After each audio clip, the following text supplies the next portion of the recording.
Om Swastiastu. Selamat malam sahabat budaya dan pemirsa RRI-Net dimanapun Anda berada. Senang sekali kita bersua kembali dalam obrolan budaya. Dan saat ini saya berada di Puri Seni Sasana Budaya Singaraja dalam rangkaian kegiatan pagelaran 29. Dan topik obrolan kita malam hari ini adalah tentang metamorfosis. Sudah hadir bersama saya, beliau adalah pembina Sanggar Seni Santi Budaya. Beliau adalah Bapak I Gusti Ngurah Eka Prasetya dan lebih terkenal dengan panggilan Pak Gus Eka ya. Yeah. Saya panggil Pak Gus Eka saja. Yeah, silakan. Iya, sahabat budaya, kalau kita berbicara tentang metamorfosis, itu yang paling populer kan biasanya kupu-kupu ya. Betul. Dari ulat menjadi kupu-kupu. Luar biasa perjuangannya. Nah, kenapa di dunia seni juga ada istilah metamorfosis? Mungkin bisa dijelaskan dulu Pak Gus Eka? Betul, terima kasih Mbak Rate. Jadi kenapa kita angkat sekarang tema daripada metamorfosis, di mana kita tahu semuanya, mungkin keluarga besar semua tahu bahwasanya Santi Budaya sekarang sudah berumur 15 tahun. Oh, 15 tahun. Ya. Tetapi akibat pandemi corona yang melanda kita semuanya, tahun yang lalu sempat kita terhenti hampir 3 bulan. Kegiatannya, segala kegiatan. 3 bulan mati suri, lalu sekitar 6 bulannya lagi antara hidup dan mati.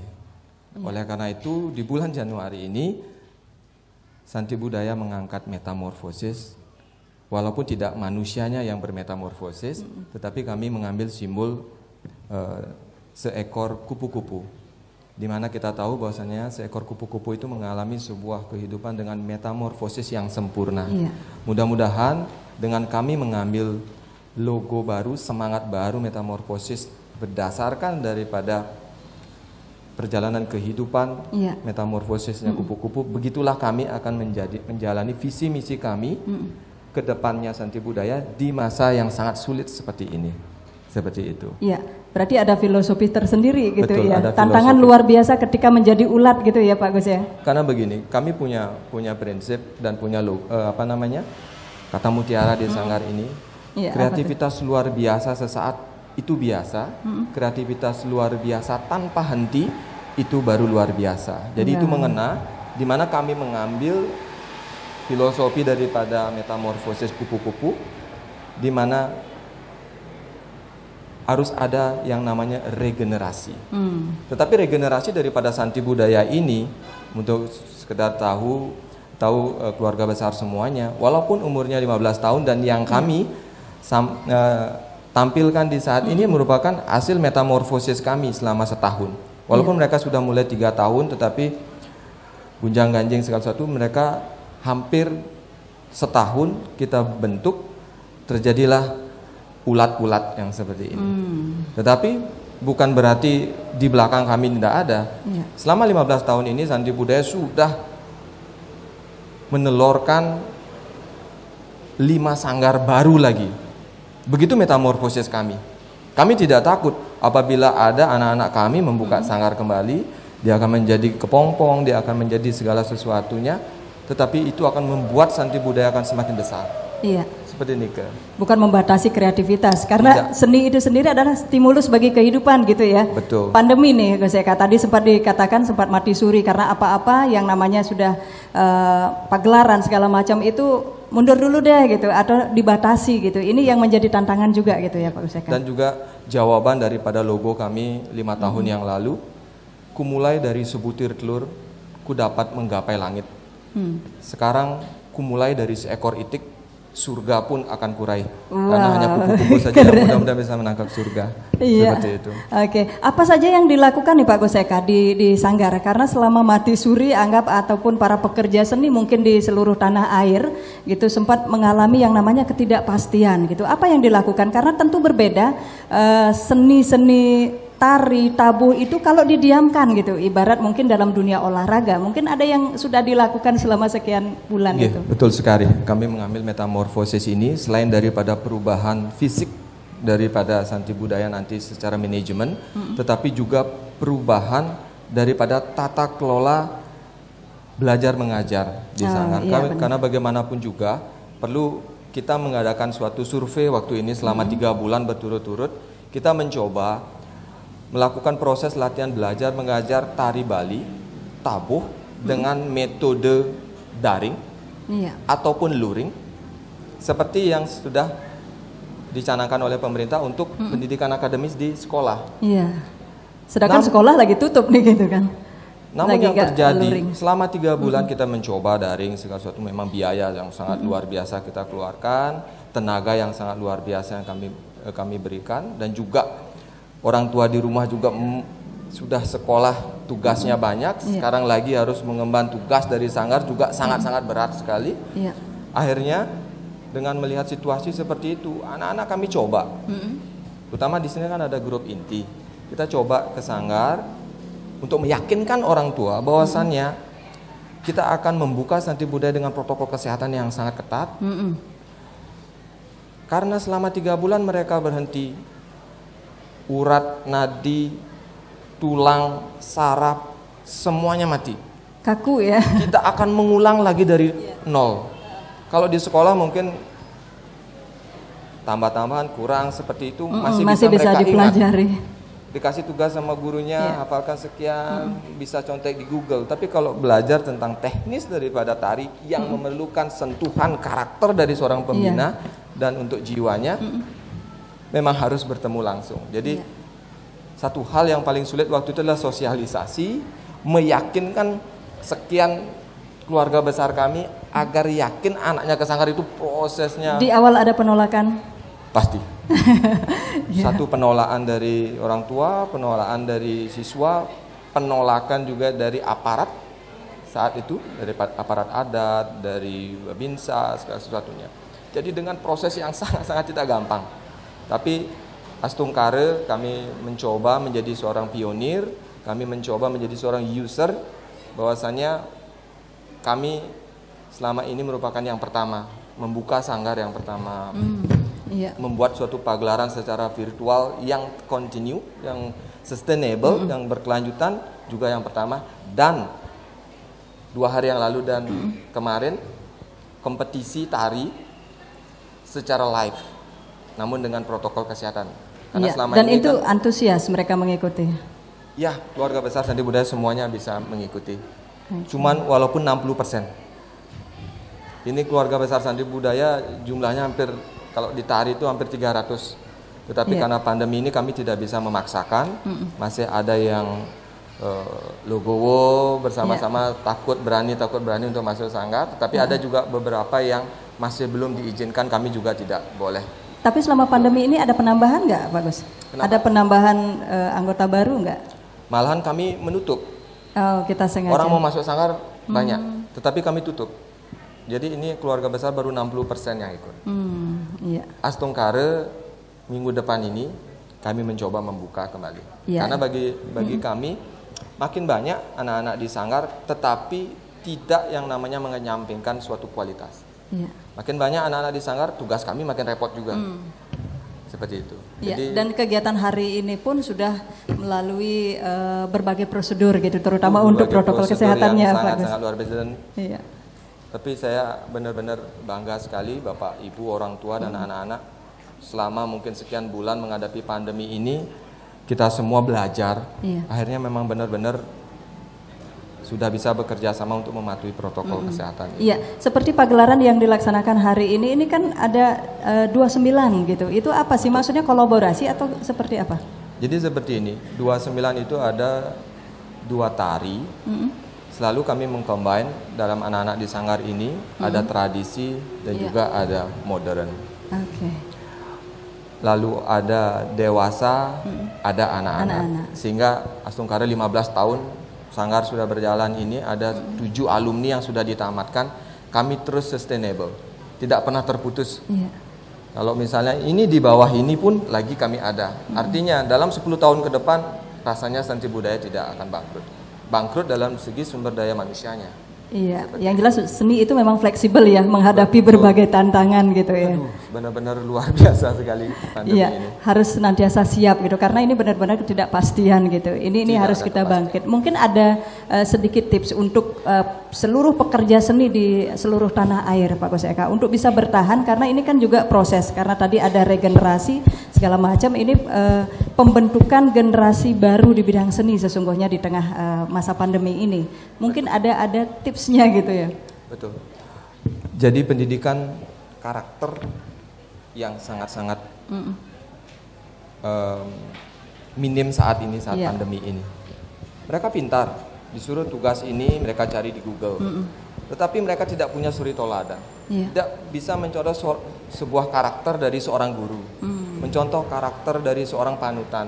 Jadi mereka mencontoh karakter dari media sosial. Bagi Tiang selaku pelaku seni yang terus meregenerasi anak-anak dalam berkarya, ini sangat-sangat berbahaya sekali. Kami juga menghimbau pada masyarakat dan juga memberikan saran kepada pemerintah bagaimana kita terus mencari solusi yang terbaik, namun tidak juga mengindahkan protokol kesehatan sehingga pendidikan karakter daripada anak-anak ini baik secara akademis maupun non akademis bisa berjalan seirama, istilahnya seimbang. Betul. Gitu ya. Betul. Yang juga punya anak, mungkin Bapak Ibu semuanya ada anak.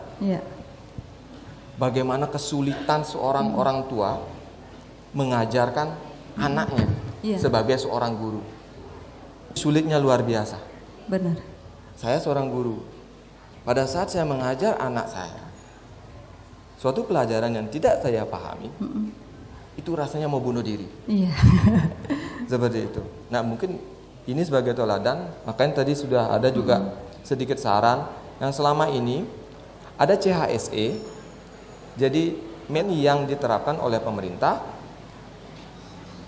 di saat-saat kita berada dalam konteks sosial. Misalnya pada saat kita berada di restoran kita makan, begini aturannya. Tetap aturannya kita jalankan. Pada saat ada dulu misalnya ada pementasan, tari penyambutan, tari A lah, seperti itu, penyambutan. Mereka sudah berias cantik sekali, tapi harus dikemas dengan protokol kesehatan yang sangat ketat. Akhirnya mereka menari mempergunakan masker. Kami benar-benar sangat-sangat terpukul sekali. Bahkan kami sangat langsung surat lalu sampaikan, lebih bagus kalau memang virtual, jangan mementaskan penari tersebut, lebih bagus menonton lewat layar seperti daripada mengekang daripada ekspresi. Coba akan berbeda ya, jadi ekspresinya nggak kelihatan. Puja berjuang luar biasa untuk mengatur nafasnya. Pakai masker, pakai face shield. Ferdi and Didi Show. IG-nya @pro4f. Yes, jangan lupa juga di follow IG-nya, oke?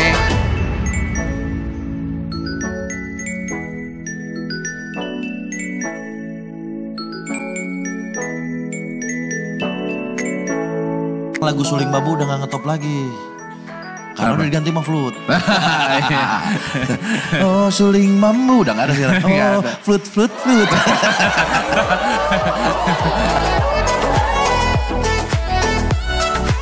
Lelecu, urutan ada kakek lagi ngomong sama cucunya. Kulelecu. Kulelecu. Saya Didi, dengerin terus Ferdi and Didi Show setiap hari Senin jam 3 sampai jam 5 sore hanya di Pro 4 FM, Ensiklopedia Budaya Indonesia. Yes. Benar-benar menghibur, tetapi tidak mau mengindahkan protokol kesehatan. Betul.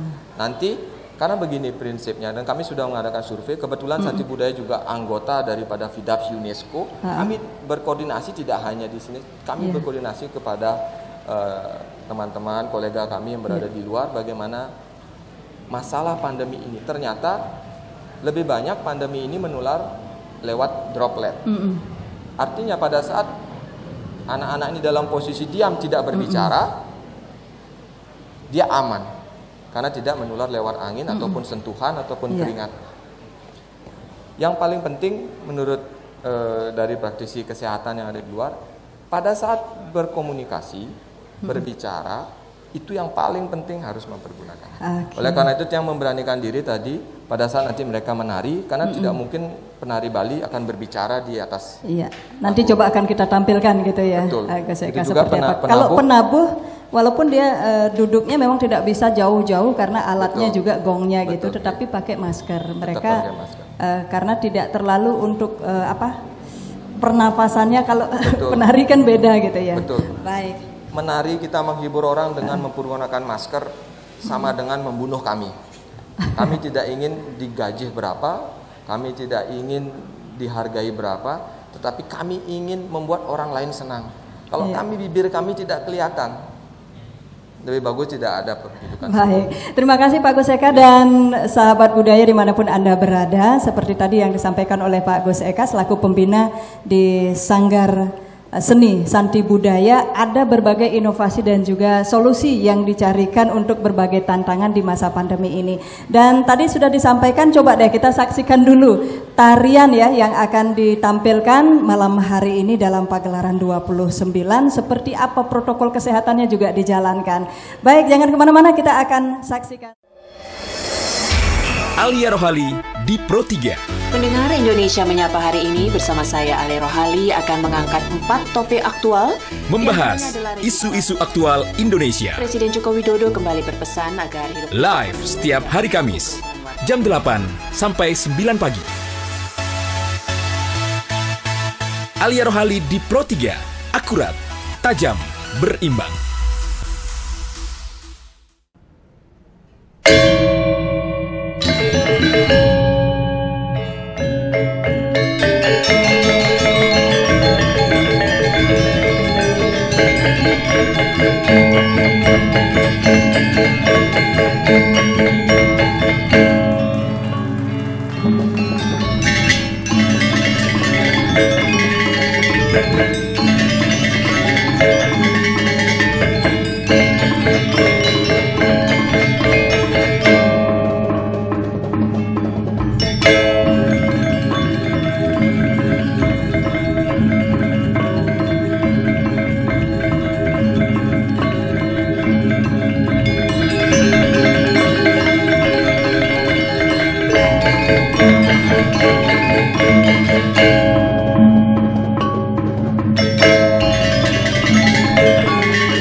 Tuh, mama sih kurang waktu buat ngawasi anak. Jadi salah pergaulan si Adi, lari ke narkoba. Papa juga kan, sibuk terus. Anak dimanjain, semua serba gampang Adi dapetin. Salah pergaulan kan? Percuma juga kita ribut. Adi sudah dibawa polisi, Ma. Ayo dong, Pak. Kita harus gimana? Awasi anak Anda dari bahaya narkoba sebelum fatal akibatnya. Baik, sahabat budaya dan pemirsa RRI dimanapun Anda berada, tadi sudah kita saksikan tari Manuk Rawe ya, luar biasa atraktif gitu ya. Dan saat ini setelah tadi ada saya dengan Pak Gus Eka, ini ada Ide Ayu Ketut Widya Utami SPD selaku pembina tari, dan juga ada Pak Ketut Paniriandi SSN selaku pembina karawitan ya. Ya, langsung saja coba kita tanya ya, karena tadi juga protokol kesehatannya jalan gitu ya untuk tari. Tapi seperti apa sih upaya yang sudah dilakukan? Karena tadi kita saksikan yang udah jadi gitu istilahnya. Apa upaya-upaya yang dilakukan? Bu Dayu silakan. Baik, terima kasih. Selamat sore untuk sobat di RRI semua. Selamat sore juga untuk adik-adik santri budaya, keluarga besar yang sudah bersedia bersama kita sekarang di sini. Jadi tadi kita sudah menyaksikan satu tarian yaitu tari Manuk Rawe. Nah, Nike secara cerita itu adalah Manuk Rawe, ya Manuk ya kita sudah tahu itu burung. Kemudian rawa yang kita tahu nih adalah air seperti ini kan. Jadi sebenarnya niki kalau yang baca di referensi itu bukan ayam hutan ya? Oh ya, seperti itu memang ya, ayam hutan dia. Itu memang sedikit Manuk Rawa itu mengisahkan yang ada di epos dari Mahabharata sebenarnya. Setiap tarian itu memang ceritanya sih seperti itu aja ya, ada Ramayana, di Mahabharata juga pasti ada. Nah, di sekitar 81 tahun 1981 diciptakanlah tari Manuk Rawa. Jadi mungkin terinspirasi dari dulu eposnya ada sendera tari Mahabharata yang di Bale Gale kalau nggak salah. Niki disaksikan bahwa ada tari ini, kemudian di-create lagi oleh Bapak Dibie dan juga Bapak Wayan Brate, menjadilah sebuah tari yaitu tari Manuk Rawa. Iya. Kalau yang tadi kita tampilkan ini berapa bulan di latihan ini? Jadi kalau dibilang beberapa bulan, adik-adik Niki untuk menghafalkan sebuah tari Niki sekarang rata-rata sudah canggih. Sudah canggih, mereka itu bisa 1 hari, 2 hari, 3 hari. Nah, Niki kebetulan saya bersama adik-adik di sini ada di grup inti juga. Ini ada beberapa grup yang ada di Sanggar Nike, kita bagi ada di grup dasar, menengah dan juga ada grup inti. Nah, niki yang kebetulan kita tampilkan sekarang adalah dari grup inti. Jadi kalau untuk yang tari-tarian bagi pemula itu biasanya sejenis tari apa? Kalau di pemula niki yang targetkan biasanya 1 sampai 3 bulan dia sudah harus bisa menguasai satu tari.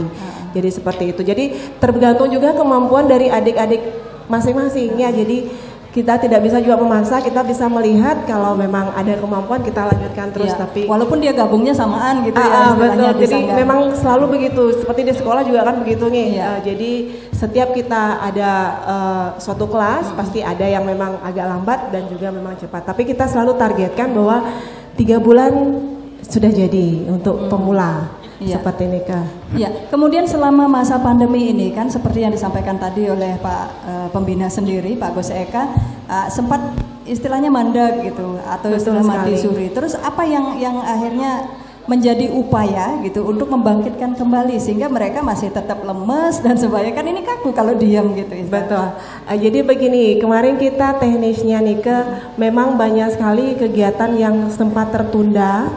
Jadi pandemi itu kita benar-benar diam, sangat diam, tapi tidak akhirnya begitu saja diam. Akhirnya Tiang juga berpikir ada sesuatu yang harus saya perbuat untuk adik-adik saya biar tidak mandek untuk berlatih. Jadi salah satunya Tiang dulu pernah membuat suatu tantangan melalui YouTube. Jadi mereka bisa belajar melalui YouTube. Jadi dilombakan gitu. Jadi challenge-nya nih kayak seperti ini. Jadi saya buatkan mereka sebuah tantangan, misalnya satu gerak tari apa saya berikan direkam, kemudian saya share di YouTube, mereka membuat tugas, jadi ngumpulnya itu lewat online gitu. Jadi tetap mereka bergerak dan tetap latihan di rumah waktu ini, karena tetap kita pantau juga, tidak hanya sekedar memberikan tugas saja, tapi tetap kita berikan juga penilaian dan juga apresiasi untuk mereka. Iya, ini karena topik bahasan kita di obrolan budaya kali ini adalah metamorfosis gitu. Apakah termasuk juga dari tarian ini sendiri, mungkin dari gerakan ada yang di metamorfosis atau mungkin regenerasinya gitu budaya?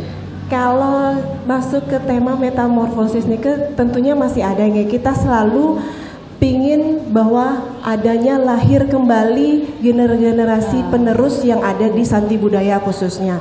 Jadi bagaimanapun kita selaku pembina itu ingin mencetak terus bagaimana karakter penari-penari dari Santi Budaya itu khususnya. Kita selalu akan selalu ingin memberikan yang terbaik untuk mereka. Nah, jadi misalnya sekarang kita membuat senam yel. Jadi untuk meningkatkan imun dari adik-adik yang sempat dulu tertunda. Jadi senam yel gitu. Iya, senam yel itu ada. Berarti ada gerakan kayak tari gitu juga? Iya, betul. Kita combine juga dengan musik tradisi juga ada. Kemudian ada juga musik dari modern juga ada. Jadi seperti itu. Jadi sebelum mereka melakukan gerak tari itu, mereka melakukan senam pemanasan seperti itu. Jadi setidaknya ada suatu kreasi baru yang mereka dapatkan setiap ada pembelajaran di Sanggar. Jadi akhirnya ini akan menyenangkan gitu ya, Iya, gitu. Jadi ini menyenangkan. Betul sekali. Jadi sebelum mereka berlatih tari, pastinya ya kalau di luar tuh masih penat dengan tugas-tugas, apalagi sekarang serius gitu ya. Betul sekali. Jadi kalau sudah ada sedikit kayak kita memberikan suatu stimulus dulu lah seperti ini, jadi kita ancuin dikit, kalau bahasa Balinya kita ancuin sedikit, semangatnya timbul lagi. Jadi kemarin sempat memang gairah mereka untuk berlatih agak menurun. Sempat sekali menurun karena mungkin malas bergerak gitu ya. Kalau mereka, saya yakin kok di rumah itu mungkin mereka agak sendiri bosen ya. Untuk latihan sendiri juga mungkin pastinya agak sedikit bosan, tapi dengan adanya sekarang pertemuan lagi tatap muka dengan pembina langsung dan teman-temannya yang langsung, jadi ada sedikit tambah semangat. Jadi baik, sesaat lagi kita akan berbincang-bincang kembali, ngobrol ya seputar tarian. Tapi saya tertarik dulu nih dengan Pak Ketut Pani Riyandi, karena tadi di awal kita disambut dengan tabuh perian. Tapi saya kayaknya lebih enak kalau Pak Paninya di sini nih, Pak Pani. Oke. Pak Ketut, tadi di awal kita sudah disapa dengan tabuh perian dan kita saksikan ini penabuhnya masih sangat belia. Ini juga menjadi trik upaya ketika seperti topik bahasan kita yaitu metamorfosis. Mungkin seperti itu Pak Ketut. Bisa dijelaskan dulu. Baik, terima kasih atas waktu yang diberikan. Jadi sebenarnya adik-adik ini ada beberapa yang masih SD dan yang paling tinggi ada mungkin SMA sebenarnya. Tapi ini adalah ini yang paling kecil SD ya Pak? Iya. Jadi yang paling kecil SD kelas berapa? Guna kelas berapa? Kelas berapa sayang? Kelas berapa? Jangan lupa. Guna, Arta, kelas berapa? Ya Arta. Kelas 4 SD. Kelas 4 SD. Ya. Itu bergabungnya dari kelas berapa? Memang ya mungkin dari 1 tahun sebelumnya sudah mulai bergabung intensif latihan. Ya. Oke. Upaya yang dilakukan ini selama pandemi khususnya kan mungkin sempat karena nggak berani bertemu gitu ya. Kumpul-kumpul seperti ini mungkin pemanfaatan teknologi atau IT. Sempat melakukan latihan seperti itu? Sebenarnya kalau latihan gamelan itu sangat sulit rasanya ketika kita menggunakan teknologi ya. Karena ketika bermain gamelan Bali itu tidak sama dengan bermain musik dalam tanda kutip musik barat. Kalau musik barat kita bisa menggunakan partitur, bisa partiturnya di-share, dibagi lewat grup WA misalnya atau apa. Nah, sehingga bisa mungkin nantinya itu dipadukan dalam sebuah pementasan langsung saja. Tapi kalau gamelan gong kebiar khususnya dengan gamelan yang orkestrasinya begitu banyak itu tidak memungkinkan gitu. Tapi selama ini pemanfaatan teknologi juga sudah digunakan, mungkin hanya sebatas lewat di grup ya, mungkin dengan mengirim tutorial dan sebenarnya gitu mungkin ya. Iya, dibuatkan tutorial ya. Ya. Nah, sebenarnya dari awal-awal sebenarnya kan pengaruh teknologi sudah bisa kita jumpai misalnya dengan mengakses channel YouTube seorang, mencari misalnya motif-motif atau tutorial untuk pukulan-pukulan tertentu, misalnya ada kalau di gong kebiar ada namanya gangse, di kendang dan lain sebagainya. Jadi mereka sebenarnya sudah lebih canggih, sebenarnya sebelum ada pandemi ini pun mereka sudah mengakses itu. Iya. Untuk efektifnya kalau latihan dulu dengan sekarang tuh sama nggak? Mungkin kalau dulu 2 jam, kalau sekarang 1 jam karena masa pandemi mengurangi intensitas bersama gitu. Ada seperti itu nggak? Ya mungkin ada dampaknya karena regulasi dari pemerintah juga harus kita taati bagaimanapun juga itu. Tapi sebenarnya latihan yang kita lakukan saat ini sebenarnya tidak mengurangi substansi dari apa yang kita inginkan gitu. Sebenarnya satu yang harus kita penuhi adalah bagaimana himbauan pemerintah, protokol kesehatan dan lain sebagainya. Iya. Apa yang menjadi tips barangkali sebagai seorang pembina karawitan nih, khususnya di tengah pandemi untuk bisa memotivasi juga dari pelaku-pelaku seni di seluruh tanah air nih? Saya kira salah satu tips yang paling ampuh adalah melakukan inovasi dalam pelatihan gitu. Jadi selama ini sistem pelatihan di Bali itu dikenal dengan sistem oral tradisi gitu, dari mulut ke mulut. Jadi ada namanya juga meguru panggul. Jadi meguru panggul itu artinya adik-adik menirukan apa yang pelatihnya lakukan begitu. Tapi di sisi lain saya juga sempat mengembangkan inovasi seperti latihan menurut mata ketika latihan mungkin dengan memasukkan sedikit hitung-hitungan, karena bagi saya itu musik itu adalah matematika yang berbunyi gitu. Jadi ketika adik-adik bermain gamelan secara tidak langsung saraf-saraf sensorik mereka itu telah terlatih Mereka juga secara tidak langsung dilatih untuk peka terhadap kalkulasi tempo dan lain sebagainya. Jadi itu merupakan bagian dari matematika sebenarnya juga secara halusnya. Kalau untuk pemula Pak Tod, kalau untuk pemula biasanya ada adik-adik ini karena tertarik mungkin ngelihat ini masih kecil udah bisa gitu, udah bisa seperti ini. Yang menjadi tipsnya barangkali atau apa yang dilakukan ketika ada yang ingin bergabung tapi masih usia berapa gitu yang idealnya gitu untuk bisa bergabung? Sebenarnya tidak ada suatu batasan yang pasti tentang umur atau usia berapa idealnya adik-adik bisa belajar bermain gamelan. Salah satu yang pasti adalah pertama itu adalah ketertarikan mereka kepada khususnya di gamelan Bali, kalau dalam hal ini gamelan gong kebiar. Tetapi ada salah satu tips bagi para pemula, biarkan dulu mereka bereksplorasi, mengeksplorasi warna suara yang ada di gamelan ini. Nah setelah itu baru kita arahkan mereka untuk melatih tutupan, bagaimana cara mereka menutup bilah instrumen gangse dan lain sebagainya. Ini memang sudah diplot, artinya kalau memang pegangnya seruling ya udah diseruling saja gitu, atau suatu saat mungkin bisa di rolling gitu? Ya bisa di rolling. Kebetulan aja ada beberapa yang dari awal latihan mereka ada di instrumen reong, ada di jublak, di jegok. Tapi suatu saat kita akan berinovasi dengan melakukan rolling biar mereka juga tidak jenuh. Tapi mereka pasti ada punya, oh dia memang ahlinya di bagian ini bagian gongnya, di bagian gendernya gitu. Yang saat ini masih belum terlihat, nanti pasti terlihat. Oh gitu. Baik Pak Ketut, selamat untuk senantiasa membangkitkan generasi-generasi muda untuk mencintai karawitan dan juga tabuh ya Pak Tut ya. Saya tertarik juga dengan Budayu, ini sistem latihannya di masa pandemi seperti apa? Kalau mungkin yang ikut bergabung itu 20 orang gitu misalnya, masa sih semuanya barengan gitu? Ada gininya juga nggak?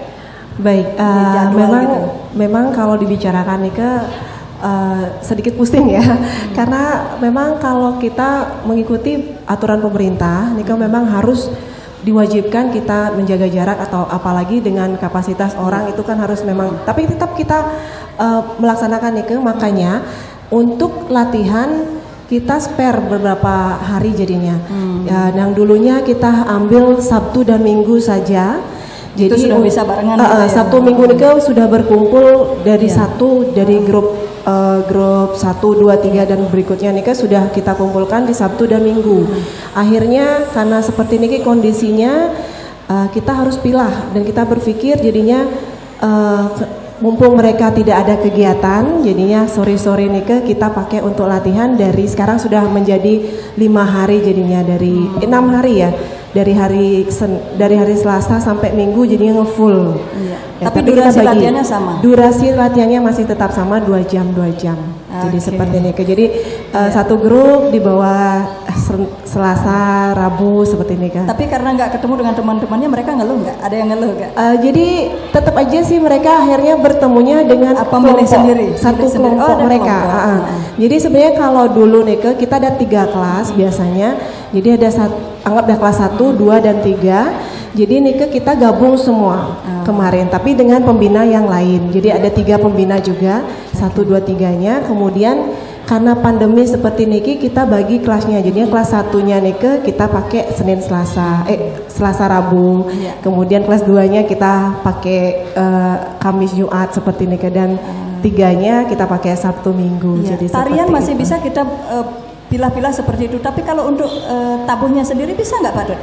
Artinya dibagi seperti yang disampaikan Budayu, kalau untuk tariannya mungkin hari Senin sekian orang. Kalau ini karena tabuh kan harus memerlukan sekian orang baru lengkap dia gitu, enggak bisa ya? Ya untuk situasi tertentu bisa, misalnya ketika ada latihan sektoral itu bisa. Sektoral, ya, gitu apa? Ya misalnya ada beberapa bagian yang belum bisa dimainkan, belum didapat, seperti misalnya juru gangse, ya mereka harus latihan sektoral. Tetapi pada umumnya latihan yang intensif itu ketika adik-adik itu berlatih bersamaan, karena gini, kalau gamelan Bali khususnya gamelan gong kebiar itu adalah gamelan yang tercipta oleh rasa gitu. Jadi kita tidak bisa menakar rasa sejauh mana, seperti misalnya menggunakan partitur dengan skor barat yang lambang-lambang notasinya sangat konkret. Tapi kalau di gamelan Bali itu sangat sulit, karena seperti yang katakan tadi, menggunakan rasa itu bagaimana cara kita menakar rasa kan tidak mungkin. Makanya latihan yang intensif, kontrol virtuoso itu sangat dibutuhkan demi kualitas menabuh yang baik. Oke, baik Pak Tut dan Budayu, kita kembali akan saksikan nih apa yang akan ditampilkan malam hari ini dalam pagelaran 29 sekaligus antara penabuh dan penari. Menurut kamu, hoax itu? Hoax itu berita bohong kan? Hari gini percaya berita bohong, udah nggak zamannya bro. Hoax itu nggak penting, buang-buang waktu aja. Berita bohong jauh-jauh deh. Hoax menurut saya nggak penting, mending share berita yang pasti-pasti aja. Lagian kan nyebarin berita hoax dosa.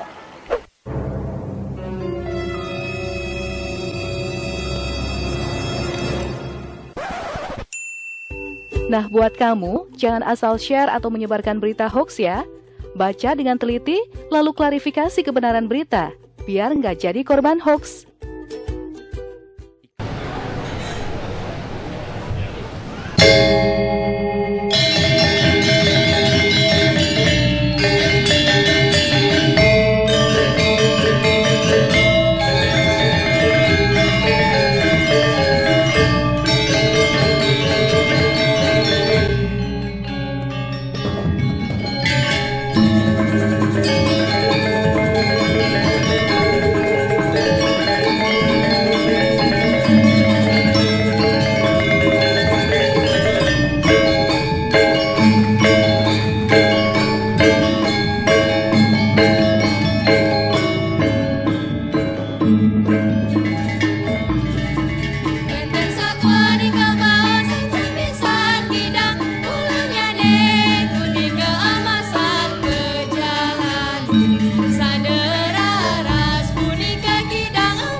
Pada masa bubuyuh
sahabat budaya dan juga pemirsa RRI Net, kita sudah menyaksikan tadi penampilan dari anggota inti dari Sanggar Seni Santi Budaya. Dan menurut informasi dari Budayu tadi, bahwa mereka ini sudah mampu berias sendiri tanpa bantuan orang lain. Jadi luar biasa sekali.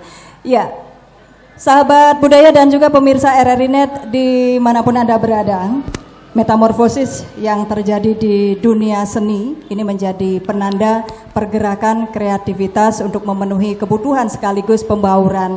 Bahkan ternyata pandemi COVID-19 juga mampu menciptakan jejak baru kebudayaan. Dan akhirnya dari Bumi Panji Sakti Singaraja Bali, saya Ratih yang bertugas mewakili seluruh tim kerabat kerja RRI Net, RRI Singaraja mengucapkan terima kasih atas perhatian dan kebersamaan Anda. Sampai jumpa di obrolan budaya berikutnya. Jangan lupa untuk menyaksikan RRI Net, tonton yang Anda dengar. Terima kasih untuk Pak Gus Eka, Budayu dan juga Pak Ketut Pani yang sudah berkenan berbincang-bincang dengan kami dalam obrolan budaya malam hari ini. Akhirnya kami yang bertugas mengucapkan para mesanti, Om Santi Santi Santi Om.